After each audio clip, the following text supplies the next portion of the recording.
СДСМ ќе поднесе резолуција во парламентот за да спречи доаѓање на мигранти во Македонија. Иако владата потврди дека нема таков договор со Велика Британија, опозиционерот Филипче обвинува дека власта е врзана да го прифати тоа во замена за 6 милиарди евра преку стратешкиот договор. Затоа го повика и мнозинството да ја поддржат резолуцијата, во спротивно најавува граѓански протести по државата. Сите релевантни медиуми, британски и светски, објавија дека постои договор за Македонија да прима мигранти. Ќе излеземе во собранието и ќе бараме изгласување на резолуција за ова да го запреме. Тоа ќе биде вториот чекор.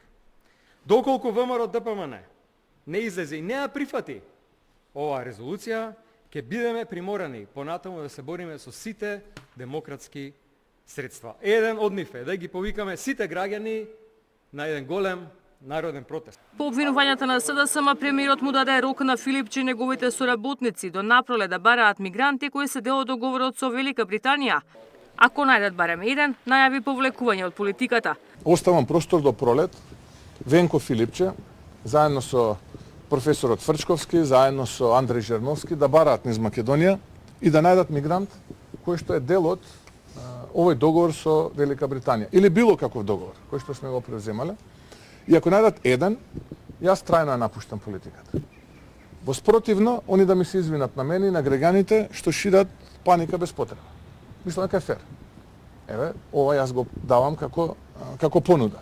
Мислам, ова ќе важи бесконечно, додека сум реков јас претседател на ВОА. И претседателката Силјановска Давкова тврди дека до неа не стигнале никакви информации за изградба на мигрантски кампови. Јас, колку што сум информирана од британскиот амбасадор, ама и од владата, тоа не е точно. Мојот став ќе го кажам. Ако се работи за лица кои се опасност за Британија, тие се подеднакво опасни и за нас, и јас сум против нивен прием.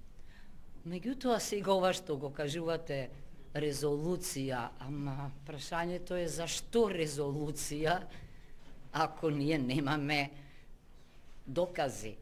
Филипче обвини владата дека откако што рече условениот кредит кој го добил од стратешкиот договор, веќе е потрошена 1 милиарда за затварање на сите долгови. Мицкоски му врати дека нема да има нови задолжувања за да се врати долгот. Само во првите 5 дена од месецов 10 милиарди се слеале во буџетот, а до крајот на годината долгот ќе биде помало од оној кој што сме го имале. Ивана Соколовиќ најдова, Сител телевизија.